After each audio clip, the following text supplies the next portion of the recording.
নমস্কার। আতঙ্কের রুদ্রগড়ের পরবর্তী পর্ব আজকে শোনাব। তান্ত্রিকের কথা মন দিয়ে শুনল আধ্যা। কথা শেষ হওয়ার পর সে বলল, ওই সন্ন্যাসী যখন হাড়ের তলোয়ারটি পুরোহিতকে দিয়েছিলেন তখন নিশ্চয়ই কেউ তা দেখেছিল বা তার কথা শুনেছিল, পরে সেই তলোয়ারটি চুরি করেছিল। তান্ত্রিক একটুখানি বিরতি নিয়ে বললেন, তখনকার সময়েও মানুষের মনে আজকের মতোই প্রচণ্ড ভয় ছিল। অন্ধকার নামলে এখনকার মতো তখনও কেউ এদিকে আসতো না, আর আসলেও জীবিত ফিরে যেত না। এই মন্দিরের পুরোহিত সন্ধে হওয়ার আগেই মন্দিরে সন্ধ্যা প্রদীপ জ্বালিয়ে ফিরে যেত, কিন্তু ওই অমাবস্যার দিনেই শুধু সন্ধ্যায় পুরোহিত মন্দিরে ছিলেন হাড়ের তলোয়ারটি নিয়ে পিশাচিনীকে ধ্বংস করার জন্য। আধ্যার কণ্ঠ কাঁপল। সে বলল, পুরোহিত কি এখনো বেঁচে আছেন? তান্ত্রিক গম্ভীর সুরে বললেন, না, পিশাচিনী তাকে ওই রাতেই নির্মমভাবে হত্যা করে খেয়েছিল। তান্ত্রিকের কথা শুনে আধ্যার চোখে জল নামল। ঠিক তখনই বটগাছের একটা ডাল মরাত করে ভেঙে নিচে পড়ল। তান্ত্রিক পিশাচিনীর বিষয়ে যেই মন্তব্য করল, গাছের ডাল যেন তার রাগের বহিঃপ্রকাশ হয়ে ঝরে পড়ল। উপস্থিত সবাই স্তব্ধ হয়ে সেই দিকে তাকিয়ে রইল। আধ্যা কিছুক্ষণ পর ধীরে ধীরে বলল, পিশাচিনী নিশ্চয়ই তলোয়ারটির কথা জানত। তান্ত্রিক মাথা নেড়ে বললেন, হ্যাঁ। আধ্যা জিজ্ঞাসা করল, তাহলে সে হয়তো তলোয়ারটি সরিয়েছে? তান্ত্রিক দৃঢ় কণ্ঠে বললেন, না, পিশাচিনী ওই তলোয়ার অমাবস্যার রাতে স্পর্শ করলেই ধ্বংস হয়ে যেত। আধ্যা একটু ভেবে বলল, তাহলে হয়তো আগেই সরিয়েছে। তান্ত্রিক আবার মাথা নাড়লেন, না, মন্দিরে ঢোকার সাহস তার নেই। আধ্যা এবার সরাসরি প্রশ্ন করল, পুরোহিতের বাড়ি কোথায়? তান্ত্রিক এক মুহূর্তের জন্য চুপ করে থেকে বললেন, জানি না। তান্ত্রিকের উত্তর শুনে আধ্যার মনে সন্দেহ জাগল। তিনি এত কিছু জানেন, অথচ পুরোহিতের বাড়ি কোথায় তিনি তা জানেন না। এটা বিশ্বাস করা মুশকিল। আধ্যার মনে হলো তান্ত্রিক ইচ্ছে করেই এই তথ্যটা গোপন করছেন। কিন্তু কেন? আধ্যা আবার প্রশ্ন করল, তলোয়ারটি হারিয়ে যাওয়ার পর কি কেউ তলোয়ারের কথা জানতে পেরেছিল? তান্ত্রিক মাথা নেড়ে বললেন, না, হাড়ের তলোয়ারের কথা পুরোহিত ছাড়া রুদ্রগড়ের আর কেউ জানতো না, এখনও জানে না। আমি এখন বললাম, তাই তোরা জানলি। আধ্যা কৌতূহলী হয়ে জিজ্ঞাসা করল, আপনি জানলেন কি করে? এই প্রশ্নে তান্ত্রিকের মুখে বিরক্তির ছাপ ফুটে উঠল। একটু থেমে তিনি গম্ভীর কণ্ঠে বললেন, আমি কঠোর সাধনা করে আজ এই অবস্থানে পৌঁছেছি। এমন অনেক কিছুই আমি জানতে পারি যা সাধারণ মানুষ জানতে পারে না। তবে আমাদের শক্তিরও একটা সীমা আছে। তাই এই শক্তিশালী হাড়ের তলোয়ারটি কোথায় আছে তা জানা আমার সাধ্যের বাইরে। তান্ত্রিকের কথা শুনে আধ্যার মনে হলো তার প্রশ্নটা আসলে অযৌক্তিক। নিজেকে নিয়ে একটু লজ্জা পেল সে। আধ্যা ধীরে ধীরে বলল, কিন্তু আমি কি করে তলোয়ারটি খুঁজে পাব? তান্ত্রিক গভীর কণ্ঠে বললেন, একজন অসীম সাহসী মানুষই এই তলোয়ার খুঁজে পাবে। আমি তোর মধ্যে সেই সাহস দেখেছি। তাছাড়া তোর স্বপ্নের সাথে এত কিছু মিলেছে, এটাও মিলবে। তুই হাড়ের এই তলোয়ার খুঁজতে পারবি। তিনি আরও যোগ করলেন, তবে তোর সঙ্গে বিপ্র আর দেবু থাকবে। ওরা তোকে সাহায্য করবে। তলোয়ারের ব্যাপারে সাবধান থাকবি। কেউ যেন তলোয়ারের কথা জানতে না পারে। এই তলোয়ার খারাপ লোকের হাতে পড়লে ভয়ানক ক্ষতি হতে পারে। তাই তলোয়ারের কথা কাউকে বলবি না। কথাগুলো মনে রাখিস। তান্ত্রিকের চোখ গম্ভীর হয়ে উঠল। তিনি বললেন, আর একটা কথা, হাড়ের তলোয়ার খুঁজে পেলেই সঙ্গে সঙ্গে আমার কাছে নিয়ে আসবি।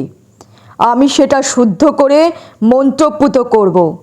19 বছর ধরে পড়ে থেকে তলোয়ারটি তার শক্তি হারিয়েছে। সেটাকে আবার সঠিক অবস্থায় ফিরিয়ে আনবো আমি। আধিয়া মাথা নাড়ল।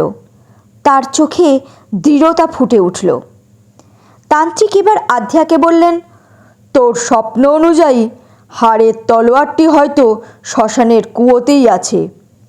এ কথা বলেই তিনি দ্রুত শ্মশানের কুয়োর দিকে এগিয়ে চললেন। তার পিছনে দেবু, বিপ্র আর আধ্যাও তাড়াতাড়ি চলল। শ্মশানের কুয়োর কাছে পৌঁছতেই চারপাশের পরিবেশ তাদের গা ছমছম করে তুলল। অন্ধকারে ঢাকা জায়গা, ঝোপঝাড় আর লতানো গাছে ভরা চারদিক, সব কিছু যেন রহস্যে মোড়া। তান্ত্রিক গম্ভীর কণ্ঠে দেবু আর বিপ্রকে নির্দেশ দিলেন কুয়োর আশেপাশের ঝোপঝাড় পরিষ্কার করতে। অন্ধকারের মধ্যে লুকিয়ে থাকা সাপের ভয় তাদের মনে এলেও গুরুদেবের আদেশে তা উপেক্ষা করে সাহস সঞ্চয় করল দুজন।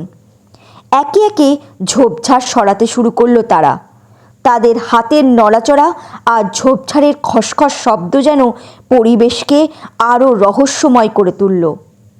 কিছুক্ষণের মধ্যেই দেবু আর বিপ্র কুয়োর চারপাশের ঝোপঝাড় পরিষ্কার করে ফেলল।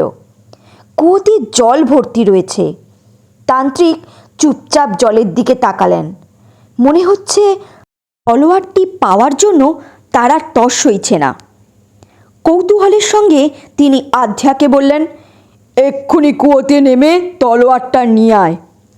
বিপ্র কিছুটা দ্বিধাগ্রস্ত হয়ে বলল, এখন তো রাত গুরুদেব। তান্ত্রিক তার দিকে তাকিয়ে বললেন, তাতে কি হয়েছে? আলো জ্বাল। সেই আলোতে আধ্যা কুয়োয় নেমে তলোয়ার খুঁজবে। আধ্যা কুয়োর দিকে মনোযোগ দিয়ে বলল, এই কুয়োটা আমার স্বপ্নে দেখা কুয়োটির মতো নয়। তান্ত্রিক মৃদু হেসে বললেন, স্বপ্নে শ্মশানও তো তলোয়ার নিয়ে ঢুকেছিলি, তাই না? এখানে তো আর অন্য কোনো কুয়ো নেই। এই কুয়োটাই তো তোর স্বপ্নে দেখা কুয়ো হবে।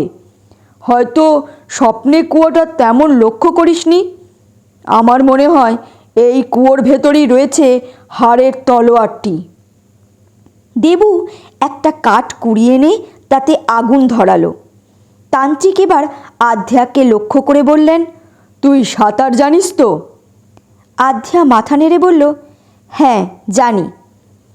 আধ্যা এক পাশে দাঁড়িয়ে ভাবল, এরা আমাকে মারার পরিকল্পনা করছে না তো?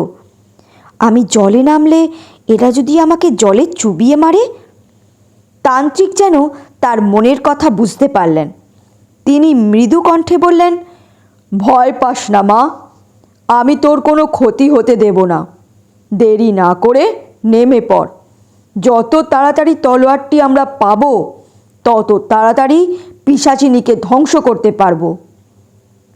বিপ্র বলল, আমি কুয়োয় নামছি গুরুদেব। তান্ত্রিক বললেন, না। বিপ্র তখন কিছুটা চিন্তিত হয়ে বলল, কাল তো অমাবস্যার রাত গেল, ফিরে অমাবস্যা আসতে দেরি আছে। তান্ত্রিক রাগী দৃষ্টিতে বিপ্রর দিকে তাকালেন।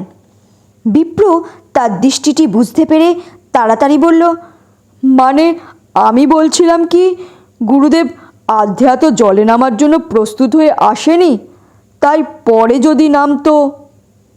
তান্ত্রিক একটু বিরক্ত হয়ে বললেন, জলে নামতে আবার প্রস্তুতি লাগে নাকি? যত তাড়াতাড়ি সম্ভব তলোয়ারটি খুঁজে বের করতে হবে। সময় নষ্ট করা যাবে না।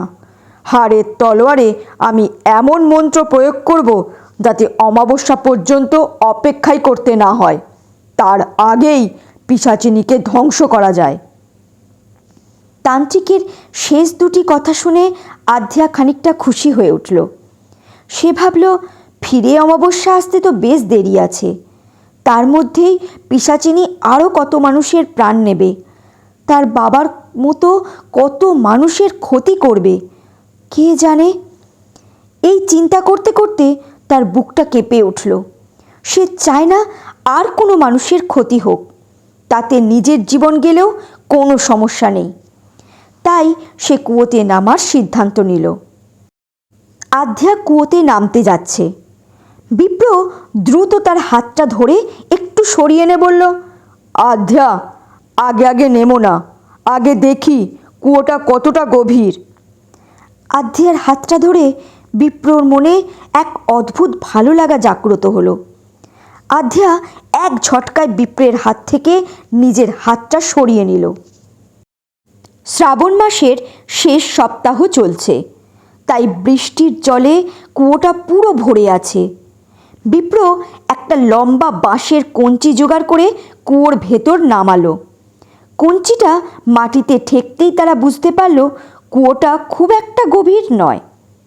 কুয়োটা দীর্ঘদিন ধরে পরিত্যক্ত, ভেতরে সাপ পোকামাকড় থাকতে পারে। এ ধারণায় বিপ্র কঞ্চি দিয়ে কুয়োর তলাটা ভালো করে খোঁচাতে লাগলো। দেবুর মুখে চিন্তার ছাপ। সেও একটা জ্বলন্ত কাঠ নিয়ে কুয়োর ভেতরটা ভালো করে পর্যবেক্ষণ করছে, দেখছে কোনো সাপ বা ক্ষতিকর কিছু আছে কিনা। সাপের কোনো চিহ্ন তারা দেখতে পেল না, তবে কুয়োর জল নোংরা, তার ওপর ভাসছে কিছু ব্যাঙ। তান্ত্রিক মন্ত্র পড়তে পড়তে ঘটির জল তুলে কুয়োর ভেতরে আর চারদিকে ছিটিয়ে দিলেন। মন্ত্রপাঠ শেষ হলে তিনি আধ্যাকে বললেন, এবার নাম, কোনো অপশক্তি এখন এই কুয়োর কাছে আসতে পারবে না। আধ্যা ধীরে ধীরে কুয়োর ভেতরে নামতে শুরু করলো। তার লক্ষ্য একটাই, যে করেই হোক জলের তলায় থাকা হাড়ের তলোয়ারটা উদ্ধার করতে হবে। কিন্তু নামার পর আধ্যার পা জলের নিচে মাটিতে পৌঁছতে পারছে না, সে ভেসে আছে। তান্ত্রিক আবার বললেন, ডুব দে, দেখ জলের গভীরে হাড়ের তলোয়ারটা কোথাও আছে। আধ্যা এক দম নিয়ে জলে ডুব দিল। কুয়োর ওপর দাঁড়িয়ে থাকা 3 জোড়া কৌতূহলী চোখ গভীর দৃষ্টিতে জলপৃষ্ঠের দিকে চেয়ে রইল।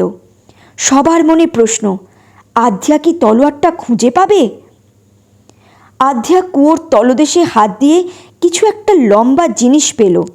তার মনে হলো এটাই হাড়ের তলোয়ার। সে দ্রুত সেটি তুলে আনলো, কিন্তু জল থেকে বের করে দেখে বুঝল ওটা আসলে মানুষের হাতের হাড়। গা ঘিনঘিন করে উঠল তার।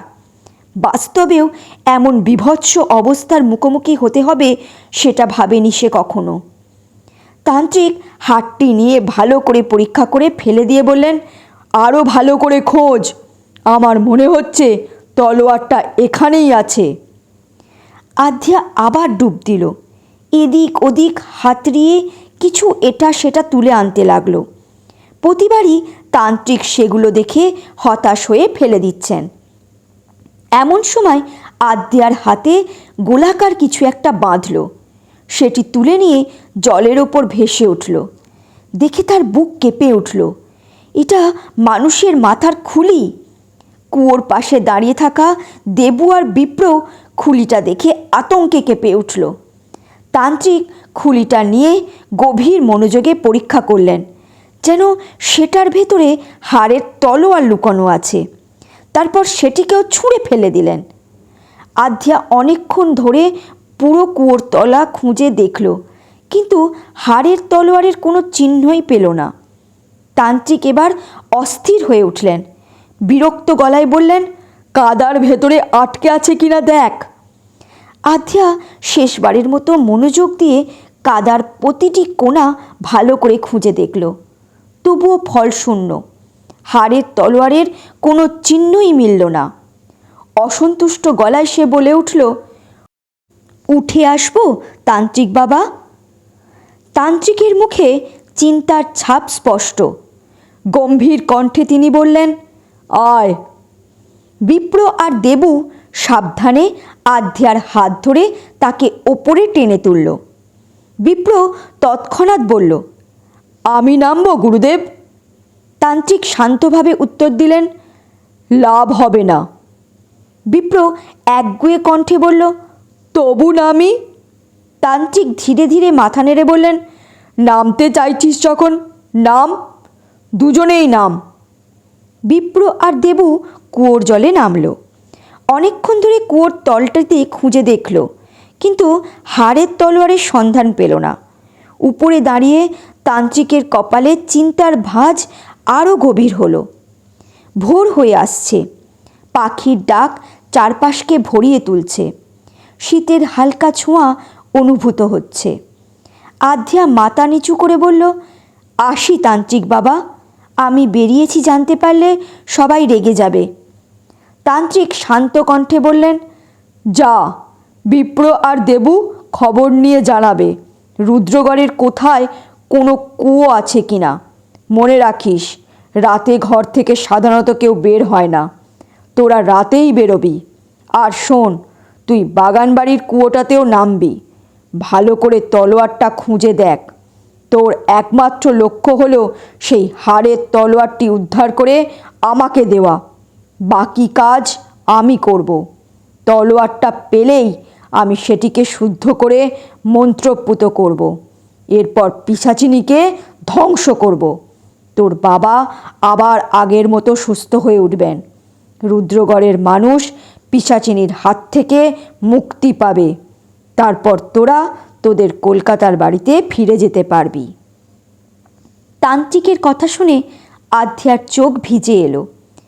সেও তো এটাই চায়। আধ্যা কয়েক পা এগিয়েই তার চোখ গেল মন্দিরের দিকে। মন্দিরটা ঘন অন্ধকারে ঢাকা। সে ভাবতে লাগলো, মন্দিরের চূড়ায় আমি একাই কেন আলো দেখতে পাই? আমার সাথে কেউ থাকলে তখন আলো দেখা যায় না কেন? তান্ত্রিক তো এ নিয়ে কিছু বললেন না। এই প্রশ্ন তার মাথায় ঘুরপাক খেতে খেতে সে আবার তান্ত্রিকের কাছে ফিরে এসে বলল, মন্দিরের চূড়ায় অমন অপূর্ব আলো কেন দেখি আমি? তান্ত্রিক কিছুক্ষণ চুপ থেকে বললেন, এটা পিশাচিনীর চাল। তোকে মন্দিরের দিকে টেনে এনে মারতে চায় সে। মনে রাখিস, মন্দিরে ঢুকলে রুদ্রগড়ে ঘোর অমঙ্গল নেমে আসবে, সব শেষ হয়ে যাবে। বিপ্র বলেছিল তুই নাকি মন্দিরের তালা খোলার চেষ্টা করেছিলি। একদম ওরকম ভুল করবি না। ভুলেও মন্দিরের দিকে যাবি না। যা এবার। তান্ত্রিকের সতর্কবাণী শুনে আধ্যার মনে ভয় আর দ্বিধা একসাথে কাজ করতে লাগলো। শ্মশান থেকে বেরিয়ে সে মন্দিরের সামনের রাস্তা দিয়ে বাড়ি ফিরতে লাগলো। মনের গভীরে ভয় রয়েছে, যদি আবার মন্দিরের প্রতি আকর্ষণ অনুভব করে বসে। সেই ভয় থেকে নিজেকে সামলানোর জন্য সে মন্দিরের দিকে একবারও না তাকিয়ে চলতে লাগলো। তান্ত্রিক গভীর মনোযোগে কিছু ভাবছেন, তার মুখে চিন্তার ছাপ স্পষ্ট। বিপ্র এগিয়ে এসে বলল, আপনি চিন্তা করবেন না গুরুদেব, অন্য কোনো কুয়োতে নিশ্চয়ই হাড়ের তলোয়ারটি পাওয়া যাবে। তাছাড়া আধ্যা তো বলেছে এই কুয়োটা ওর স্বপ্নের কুয়োর সাথে মেলেনি। তান্ত্রিক ধীর গলায় বললেন, এই তলোয়ার আমার চাই। রুদ্রগড়ে যত কুয়ো আছে সব কুয়োর খোঁজ নে, তারপর আধ্যাকে দেখাবি। আধ্যার স্বপ্নের কুয়োটার মতো কোনো কুয়ো মিললে ওকে কুয়োতে নেমে ভালো করে দেখতে বলবি। আর যদি ওর স্বপ্নের কুয়োটার সাথে এখানকার কোনো কুয়ো না মেলে, তাহলে ওকে সব কুয়োর ভেতরে নেমে ভালো করে দেখতে বলবি। শোন, আজই বেশ কয়েকটা লম্বা আর মোটা দড়ি কিনবি, যাতে কুয়োতে নামতে সুবিধে হয়। তোরা দুজন লক্ষ্য রাখিস, আধ্যা যেন কোনোভাবেই মন্দির চত্বরে না ঢোকে। তান্ত্রিকের নির্দেশ শুনে বিপ্র ও দেবু একসাথে মাথা নেড়ে সায় দিল। তাদের ভেতর এক অজানা দুশ্চিন্তা যেন ঘনীভূত হচ্ছে। এদিকে কলির ঘুম ভেঙে গেল। সে মনে মনে ভাবল, আধ্যাদি কি ঘর থেকে বেরিয়ে মন্দিরের দিকে গেছে? নিশ্চয়ই গেছে, তবে তার বিপদ হয়নি তো? এই চিন্তা নিয়ে কলি আর শুয়ে থাকতে পারল না। সে তার মা কেতকীর পাশে শুয়ে আছে। সে চুপি চুপি উঠে হল ঘরে এলো। হল ঘর থেকে বারান্দায় যাওয়ার দরজাটা আবজানো। সেটা দেখে কলি বুঝতে পারল আধ্যাদি ঘরে নেই। তাড়াহুড়ো করে সে বারান্দায় গেল। আধ্যা গ্রিলের দরজা খুলে বারান্দায় উঠে আসছে। তার পোশাক চুল সব ভিজে। কলি চিন্তিতভাবে বলল, সেদিনের মতো আজও কি? আধ্যা কলিকে দেখে ঘাবড়ে গেল। সে বলল, না, চুপ কর, বাড়ির অন্যরা কি? কলি ক্ষীণ কণ্ঠে বলল, না, কেউ ওঠেনি। তোমার গায়ে নোংরা গন্ধ বেরোচ্ছে। কেমন করে পচা কাদায় ডুবলে? বাথরুমে গিয়ে স্নান করে এসো, আমি তোমার জামা প্যান্ট নিয়ে আসছি। এই বলে কলি চুপিসারে আধ্যার জামা প্যান্ট এনে দিল। আধ্যা জামা প্যান্ট নিয়ে স্নানে ঢুকল। আধ্যা বাথরুমে ঢুকে কোমর থেকে ছুরিটা বের করে শার্প দিয়ে ধুয়ে রাখল। এবার পরনের পোশাক খুলে শার্প দিয়ে সেগুলো ভালো করে কেচে ধুয়ে নিংড়ে বালতিতে রাখল। তারপর গায়ে সাবান মেখে স্নান করা শুরু করলো। এদিকে কলি বাথরুমের দরজার সামনে দাঁড়িয়ে উৎকণ্ঠায় পায়চারি করছে। তার মনের ভেতর একের পর এক চিন্তা মাথাচাড়া দিচ্ছে। যদি বাড়ির কেউ হঠাৎ ঘুম থেকে উঠে ঘর থেকে বেরিয়ে আসে, যদি স্নান সেরে আধ্যাকে বাথরুম থেকে বেরোতে দেখে ফেলে, তাহলে তো নানা প্রশ্নের ঝড় উঠবে। সবাই জেনে যাবে আধ্যার বাইরে বেরোনোর কথা। অনিলদা তো ওকে নিয়ে কত কথা তুলবে, অশান্তি বাঁধাবে। এসব ভেবে কলির বুক ধকপক করছে। তার মনে হচ্ছে যেন কোনো বড় বিপদ আসন্ন। কিছুক্ষণ পর আধ্যা স্নান সেরে বালতিতে জামা কাপড়ের তলায় ছুরিটা রাখল। তারপর বালতি নিয়ে বেরোলো। কলি তাকে টেনে নিয়ে পাশের একটা ফাঁকা ঘরে ঢুকল। চুপচাপ দরজা বন্ধ করে কলি চাপা স্বরে বলল, ব্যাপারটা খুলে বলো তো, নোংরা জলে ডুবলে কি করে? আধ্যা একটু থমকে গেল। সে ভাবল, এসব কথা শুনলে কলির ওপর আবার পিশাচিনী ভর করতে পারে। তান্ত্রিক তো হাড়ের তলোয়ারের কথা কাউকে বলতে নিষেধ করেছেন। বলেছেন তলোয়ারটি খারাপ লোকের হাতে পড়লে ভয়ানক ক্ষতি হতে পারে। কলি তার দিকে তাকিয়ে বলল, কি ভাবছো দিদি? বলো না কিছু, আমি কিন্তু শুনবই। আধ্যা ওকে কিছু বলতে চাইছে না, কিন্তু কলির নাছোড় মনোভাব দেখে অবশেষে সে ঠিক করলো বলবে। সে বিশ্বাস করলো কলি কাউকে কিছু বলবে না, তাই সব কথা খুলে বলল আর জোর দিয়ে বলল, শোন, এ কথা কাউকে বলবি না, তান্ত্রিক নিষেধ করেছেন। কলি উত্তেজিত হয়ে বলল, ঠিক আছে, তবে আমিও তোমাদের সঙ্গে হাড়ের তলোয়ার খুঁজতে যাব। আধ্যা তৎক্ষণাৎ বলল, একদম না বোন, তোকে আর বিপদে জড়াতে চাই না। তুই তো সব বুঝতে পারছিস কেন আমি না করছি। এবার ঘরে যা। কেউ আমাদের দেখতে পেলে নানা প্রশ্ন করা শুরু করবে। এ কথা বলে আধ্যা জামা কাপড়ের বালতি নিয়ে দোতলায় গেল। সে ঝুল বারান্দায় জামা কাপড় মেলে ছুরিটা হাতে ধরে ভাবল, এবার থেকে আত্মরক্ষার জন্য বাইরে বেরোলেই ছুরিটা সাথে রাখব। বলা যায় না কখন কোন কাজে লাগে। সে ছুরিটা তার ব্যাগে রাখল। তারপর নিচের তলায় ফিরে এসে চুপি চুপি ঘরে ঢুকল। আবির জেগে আছে। সে বুঝতে পারল তার মেয়ে বাইরে বেরিয়েছিল তান্ত্রিকের সঙ্গে দেখা করতে। আধ্যা পা টিপে টিপে হেঁটে খাটে উঠে শুতে গেল। ঠিক তখনই নন্দিনীর ঘুম ভেঙে গেল। আধ্যার দিকে তাকিয়ে সে ধীর কণ্ঠে জিজ্ঞাসা করল, কোথায় গিয়েছিলি? মায়ের কথায় আধ্যা চমকে উঠল। মনে মনে ভাবল, আমি বাইরে গিয়েছিলাম, মা কি সব জেনে গেছে? সে ভয়ে ভয়ে বলল, বাথরুমে। নন্দিনী আর কিছু বলল না। মাকে চুপ থাকতে দেখে আধ্যা স্বস্তির নিঃশ্বাস ফেলল।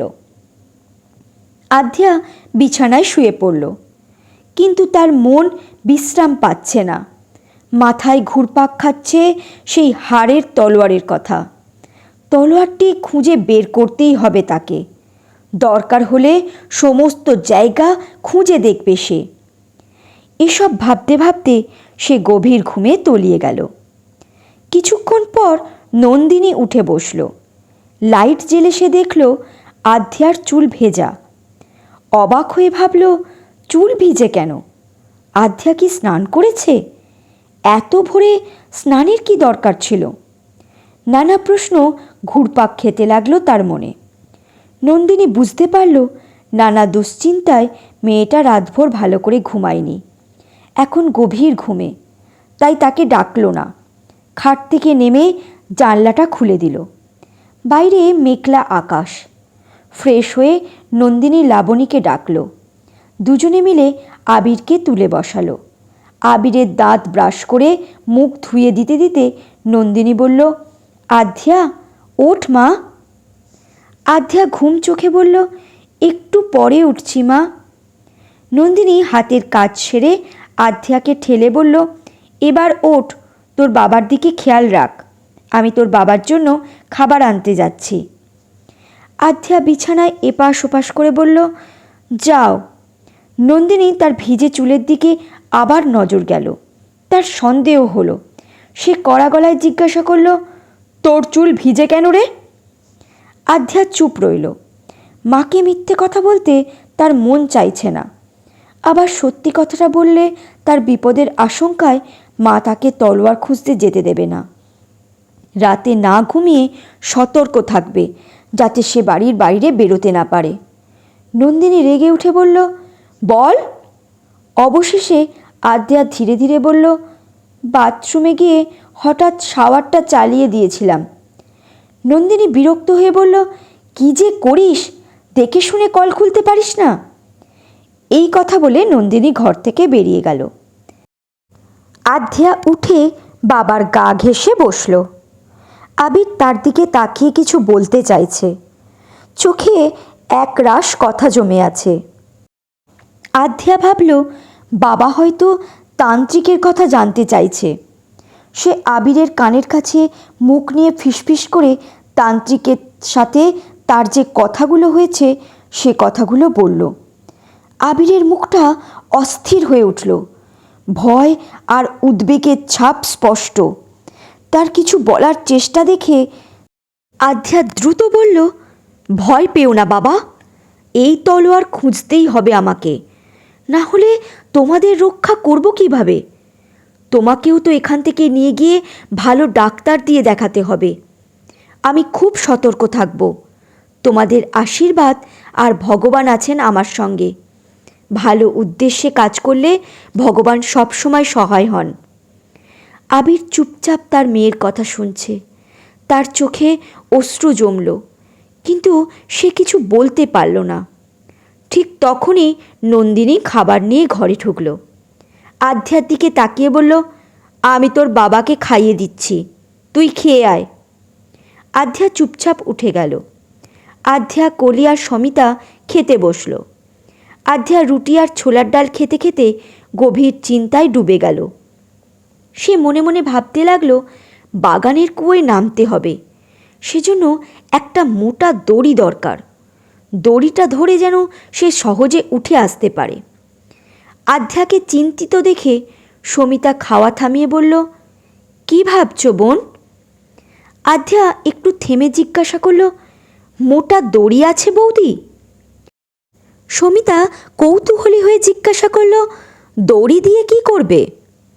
আধ্যা সংক্ষেপে বলল, লাগবে। কলি বুঝতে পারল সে কুয়োতে নামবে, এজন্যই দড়ির খোঁজ করছে। সমিতা বলল, স্টোর রুমে আছে। সমিতার ক্লান্ত চোখ আর মলিন মুখ দেখে আধ্যার খারাপ লাগলো। তাকে খুব অসুস্থ দেখাচ্ছে। চোখের কোণে কালো ছাপ স্পষ্ট। আধ্যা চিন্তিত গলায় জিজ্ঞাসা করল, তোমার শরীর খারাপ লাগছে বৌদি?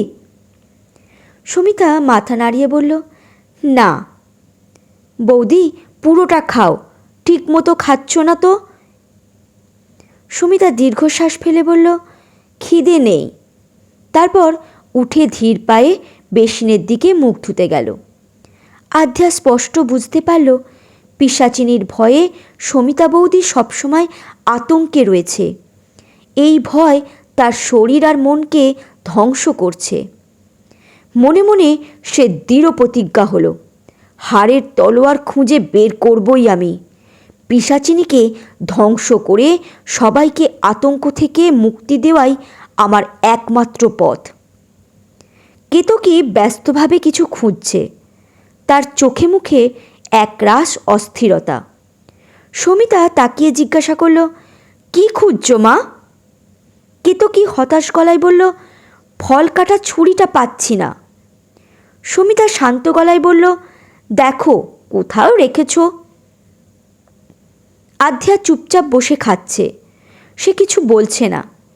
কেতকী এবার অধৈর্য হয়ে আধ্যার কলির দিকে তাকিয়ে বলল, তোরা দেখেছিস ছুরিটা? আধ্যা কিছু বলার আগেই সমিতা বলে উঠল, ওরা কি করে দেখবে? এই তো সবে এসে ওরা খেতে বসলো, দেখো রান্নাঘরে ছুরিটা আছে কিনা। কেতকী মাথা নাড়ল, ছুরি খুঁজতে রান্নাঘরের দিকে এগিয়ে গেল। কেতকী রান্নাঘরে গিয়ে যা দেখল তাতে তার মুখ ফ্যাকাশে হয়ে গেল, চোখ বিস্ফারিত হয়ে উঠল। মুহূর্তের মধ্যেই সে ভয় আর আতঙ্কে চিৎকার করে উঠল। রান্নাঘরের মেঝেতে একটা মানুষের মাথার খুলি পড়ে আছে। তার চারপাশে ছড়িয়ে আছে তাজা রক্তের ফোঁটা, যেন কোনো ভয়ঙ্কর ঘটনা এখানেই ঘটে গেছে। সেই রক্তের ফোঁটা চেটে চলেছে একটা মোটা কালো বিড়াল। দৃশ্যটা এতটাই বিভীষিকাময় যে আতঙ্কে কেতকী কাঁপছে। তার চিৎকার শুনে সমিতা, আধ্যা, লাবণী ও কলি ছুটে এলো। দরজার কাছে এসে তারা থমকে দাঁড়ালো। তারাও দৃশ্যটা দেখে আতঙ্কিত হয়ে পড়ল। হঠাৎ কালো বিড়ালটা মাথা তুলে আধ্যার দিকে তাকালো। তার চোখ দুটো অস্বাভাবিকভাবে জ্বলজ্বল করছে। রাগে ফুঁসে উঠে এক ভয়ঙ্কর গলায় ডেকে উঠল বিড়ালটা। সবার শরীরে ভয়ের শীতল স্রোত বয়ে গেল। তারপর এক মুহূর্ত অপেক্ষা না করে বিড়ালটা জানলার ফাঁক দিয়ে লাফিয়ে বাইরে মিলিয়ে গেল। রান্নাঘরের বাতাস ভারী হয়ে রইল। চারপাশে নেমে এলো এক অদ্ভুত শীতলতা, আর সবাই যেন মৃদু শিউরে উঠল। আধ্যা কাছে গিয়ে খুলিটার দিকে ভালো করে তাকালো। খুলিটায় নোংরা ভিজে মাটি লেগে আছে, যেন এটা বহুদিন জলের নিচে ছিল। সে খুলিটা হাতে তুলে নিল। এ কি করছিস? কেতকী আতঙ্কে প্রায় চিৎকার করে উঠল। আধ্যা তার কথায় কান না দিয়ে খুলিটাকে মনোযোগ দিয়ে পরীক্ষা করল। তারপর ভাবল, মনে হচ্ছে এই খুলিটাই আমি রাতে শ্মশানের কুয়োর জলের তলা থেকে তুলেছিলাম। তান্ত্রিক সেটা মনোযোগ দিয়ে দেখে ফেলে দিয়েছিলেন। কিন্তু ওই খুলিটা এখন এখানে রান্নাঘরের মেঝেতে কিভাবে এলো? তার মনে সন্দেহ দানা বাঁধল। এটা নিশ্চয়ই পিশাচিনী কিংবা তার অনুগত ভূতপেত্নীদের কাজ। তারা ইচ্ছাকৃতভাবে ওই খুলিটা এখানে রেখেছে। কিন্তু রক্ত রক্ত কোথা থেকে এলো? পিশাচিনী আবার কাউকে মেরে ফেলেনি তো? আধ্যা আতঙ্কিত হয়ে এদিক ওদিক তাকালো। তার নজর গেল গ্যাসের পাশে রাখা ঢাকনা দেওয়া একটা গামলার দিকে। গামলাটার গায়ে লেগে আছে রক্তের ছাপ। শরীরের রক্ত যেন হিম হয়ে গেল আধ্যার। ধীরে ধীরে সে গামলার ঢাকনাটা খুলল। মুহূর্তেই তার চোখ বিস্ফারিত হয়ে গেল। তরকারির ভেতর পড়ে আছে একটা বড় ইঁদুর, তার নাড়ি ভুঁড়ি বের করা। তরকারির ঝোল পুরোপুরি রাঙা হয়ে রয়েছে। আধ্যার গা গুলিয়ে উঠল। এই বীভৎস দৃশ্য দেখে বাকিরা ভয়ে আরও জমে গেল।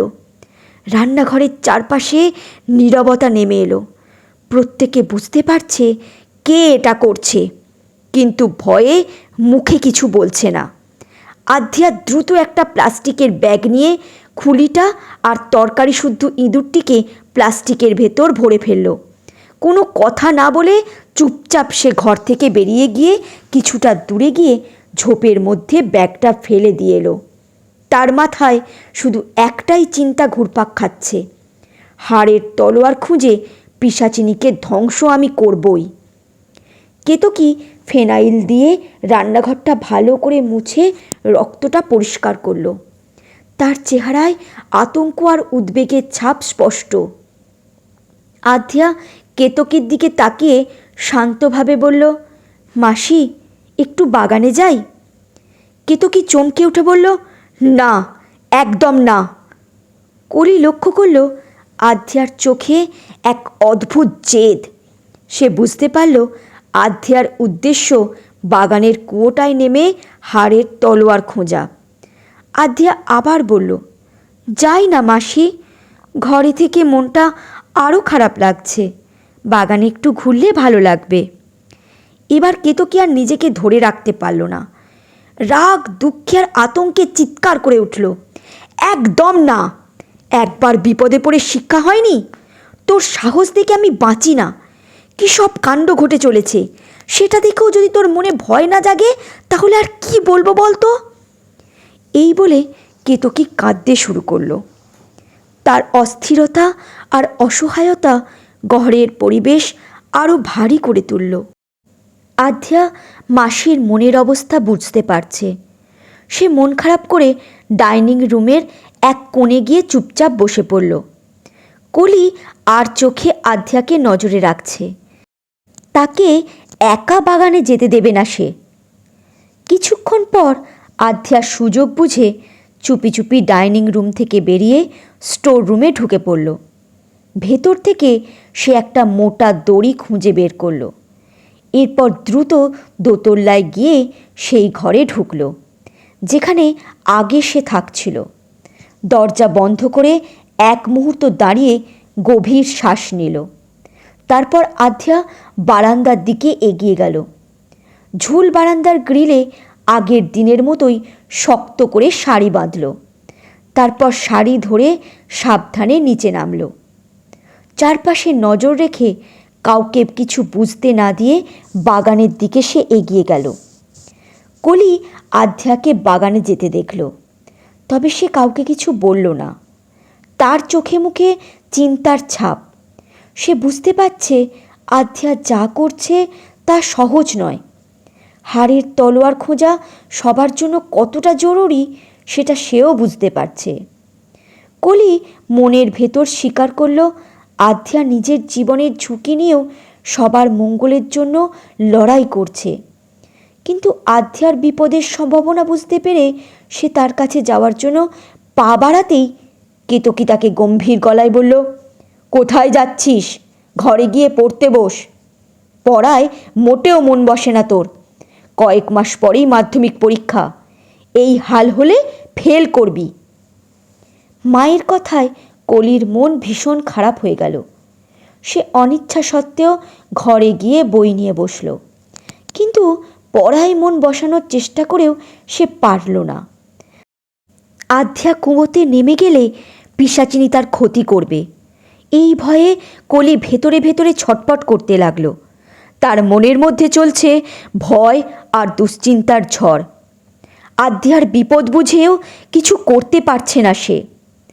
কেতকী কাজ করার ফাঁকে ফাঁকে কলির দিকে কড়া নজর রাখতে লাগলো, যেন সে ঘর থেকে বেরোতে না পারে। কেতকীর সেই কঠোর নজরদারির কারণে কলি ঘর ছেড়ে বেরোনোর সাহসই পাচ্ছে না। অসহায় কলি শুধু জানলার বাইরে তাকিয়ে ভাবছে আধ্যার কি অবস্থা। এদিকে আধ্যা কুয়োর কাছে এগিয়ে গেল। আকাশে মেঘ, বৃষ্টি হতে পারে। আধ্যা চারপাশে একবার নজর বুলিয়ে নিশ্চিত হলো কেউ তাকে দেখছে না। কুয়োর পাশে থাকা একটা শক্ত গাছের ডাল বেছে নিয়ে মোটা দড়িটার এক প্রান্ত সেখানে মজবুত করে বাঁধল। দড়ির অন্য প্রান্তটি কুয়োর ভেতরে ঝুলিয়ে দিল। কুয়োটি জলে ভরা। ভেতরের জল একেবারে স্থির, যেন কোনো রহস্যময়তা লুকিয়ে রেখেছে তার গভীরে। কুয়োটা কতটা গভীর তা আধ্যার জানা নেই। সে কুয়োর ধারে দাঁড়িয়ে নিচের দিকে তাকালো। অন্ধকার জলরাশির নিচে কী লুকিয়ে আছে তা তার পক্ষে বোঝা অসম্ভব। তবুও তার মন অটল, তার মনে কোনো দ্বিধা নেই। এক গভীর শ্বাস নিয়ে সে নিজের সাহস জাগালো। তারপর শক্ত হাতে দড়ি ধরে ধীরে ধীরে নামতে শুরু করলো কুয়োর ভেতরে। প্রতিটা মুহূর্তে তার চারপাশে অজানা বিপদের আভাস থাকলেও তার সংকল্প তাকে থামতে দিতে চাইছে না। তার সামনে একটাই লক্ষ্য, পিশাচিনীকে ধ্বংস করার জন্য সেই বিশেষ হাড়ের তলোয়ার খুঁজে বের করা। প্রতিটা মুহূর্ত তার জন্য বিপজ্জনক, কিন্তু সে ভয়কে জয় করে গভীরতার দিকে এগিয়ে চলল। কুয়োর ভেতরে নামতেই আধ্যার চারপাশে অদ্ভুত কিছু ঘটতে শুরু করলো। সে অনুভব করল কুয়োর গভীরতায় এক অস্বাভাবিক পরিবেশ বিরাজ করছে। হঠাৎ করেই তার চারপাশে ঘন কুয়াশার আস্তরণ জমে উঠল, যেন সেই কুয়াশা তাকে গ্রাস করতে চাইছে। কুয়াশা ক্রমেই ঘনীভূত হতে শুরু করলো, আর আধ্যার দৃষ্টিসীমা ধীরে ধীরে ঝাপসা হয়ে আসতে লাগলো। তার মনে এক অজানা শঙ্কা জেগে উঠল। সে ভাবল, কুয়োর ওপরে তো কুয়াশার কোনো চিহ্ন নেই, তাহলে এখানে হঠাৎ কুয়াশা এলো কিভাবে? এই অস্বাভাবিক পরিস্থিতিতে সে আরও সতর্ক হলো। সে বুঝতে পারল এটা নিশ্চয়ই পিশাচিনীর কাজ। সে মনোবল হারালো না। আধ্যা কুয়োর জলে নেমে গভীরে যাওয়ার চেষ্টা করল। ডুব দিয়ে নিচে নামার চেষ্টা করতেই হঠাৎ করে নিচ থেকে প্রবল চাপে জল তাকে উপরের দিকে ঠেলে দিল। সে কিছুতেই জলের তলে যেতে পারছে না। আধ্যা প্রাণপণে জলের গভীরে ঢোকার চেষ্টা করছে, কিন্তু তার প্রতিটা প্রচেষ্টাই ব্যর্থ হচ্ছে। হঠাৎই জল ভয়ঙ্করভাবে নড়তে শুরু করলো। যে চাপ তাকে উপরে তুলেছিল তা সরে গিয়ে এবার জল ফেঁপে ফুলে উঠল। তার মনে হচ্ছে জল যেন জীবন্ত হয়ে তাকে গ্রাস করতে চাইছে। জল তার চারপাশ থেকে উঠে এসে আধ্যাকে জলের গভীরে টেনে নিয়ে যেতে শুরু করলো। আধ্যা দড়ি শক্ত করে ধরে রাখার চেষ্টা করছে যাতে ভেসে থাকতে পারে, কিন্তু জল তার চারপাশ ঘিরে থেকে তাকে ক্রমাগত ডুবিয়ে দিতে শুরু করলো। সে প্রচণ্ড চাপে জলের নিচে তলিয়ে যেতে লাগলো। তার শ্বাস নিতে কষ্ট হচ্ছে। প্রতিটা মুহূর্ত তার কাছে যেন এক অনন্ত কাল হয়ে দাঁড়ালো। এই ভয়ঙ্কর পরিস্থিতিতেও আধ্যা নিজের মনের জোর ধরে রাখল। সে বুঝতে পারল এই অস্বাভাবিকতা পিশাচিনীর সৃষ্টি। পিশাচিনী ভয় দেখিয়ে তাকে থামাতে চাইছে, কিন্তু আধ্যা জানে ভয় পেলে সে পরাজিত হবে। তার মনের এক কোণে অটল বিশ্বাস জেগে উঠল, সে থামবে না। এই লড়াই তাকে শেষ করতেই হবে। আধ্যা সর্বশক্তি দিয়ে কুয়োর জলের ওপরে মুখ তুলল। কুয়োর ওপরে কুয়াশার ভেতরে একটা মনুষ্যাকৃতির ছায়া আবির্ভূত হলো। ছায়া যেন গাছের ডালের সঙ্গে বাঁধা দড়িটাকে কেটে ফেলার চেষ্টা করছে। দড়ি ক্রমাগত কুয়োর ঘায়ে ঘষতে লাগলো, যেন কোনো অদৃশ্য ধারালো অস্ত্র সেটি কাটছে। আতঙ্কে আধ্যার শিরদাঁড়া শিউরে উঠল। জলের স্রোত আবারও ফেঁপে উঠল, যেন তাকে টেনে নিচ্ছে অন্ধকারের গভীরে। তার নাকে মুখে জল ঢুকে দম বন্ধ হয়ে আসছে, হাত পা অবশ হয়ে আসছে ধীরে ধীরে। জলের সাথে আর লড়াই করার শক্তি নেই তার। তার মনে হলো, আমি কি তবে হেরে গেলাম? বাবার করুণ মুখটা হঠাৎ স্পষ্ট হয়ে উঠল তার মনে। না, আমি হারব না। এই সংকল্পে ভর করে আধ্যা নিজেকে ঝাড়া দিয়ে আবার দড়ি ধরে ওঠার প্রবল চেষ্টা করল। তার মনোবল যেন নতুন করে শক্তি পেল। দড়িটা আলগা হয়ে আসছে। আধ্যার মনে হলো দড়িটা হয়তো কেটে গেল, কিন্তু ঠিক তখনই সে দড়িতে একটা অদ্ভুত টান অনুভব করল। ছায়া সরে গেল, কুয়াশাও আর নেই। আধ্যার মনে হচ্ছে কেউ যেন দড়িটা ধরে ওপরের দিকে টানছে। জলের ঢেউ স্থির হলো। আধ্যা দড়িটা শক্ত করে জলের ওপরে উঠে দেখল বিপ্র দড়ি ধরে দাঁড়িয়ে আছে। বিপ্রই দড়ি ধরে তাকে কুয়োর ওপরে তুলল। আধ্যার ভেজা শরীর দেখে বিপ্র যেন মুগ্ধ হয়ে গেল। তবু কণ্ঠে উদ্বেগ মেশানো সুরে বলল, একা একা তোমার কুয়োয় নামা উচিত হয়নি। আমি এসে তাড়াতাড়ি দড়িটা না ধরলে কি হতো বলো তো? এখন ঠিক আছো তো? কিছুটা স্বাভাবিক হয়ে আধ্যা জবাব দিল, হ্যাঁ ঠিক আছি, কিন্তু আপনি এখানে এলেন কিভাবে? বিপ্র বলল, সরি, এই উঁচু পাঁচিল টপকে এসেছি। বুঝতে পারছিলাম তুমি হয়তো লুকিয়ে কুয়োতে নেমেছ। তোমার বিপদের আশঙ্কায় ছুটে এলাম। কুয়োর কাছে এসে দেখি দড়িটা ছিঁড়ে যাচ্ছে, তুমি ডুবে যাচ্ছ। তাড়াতাড়ি দড়িটা ধরে তোমাকে টেনে তুললাম। আধ্যা চুপ করে রইল, যেন কথাগুলো মন দিয়ে শুনছে কিন্তু কিছু বলছে না। বিপ্র কিছুক্ষণ তার দিকে তাকিয়ে থেকে বলল, কেউ এদিকে আসার আগেই কুয়োর ভেতরটা দেখতে হবে। বিপ্র দড়িটা গাছের ডাল থেকে খুলে ঠিক করে বাঁধল। তারপর বলল, আমি নামছি, তুমি ওপরে থাকো। আধ্যা তাড়াতাড়ি বলল, না না, আমি নামব। তান্ত্রিক আমাকেই কুয়োতে নামতে বলেছেন। এখন আমি ঠিক আছি। যতক্ষণ না হাড়ের তলোয়ারটি পাচ্ছি ততক্ষণ আমাকে ঠিক থাকতেই হবে।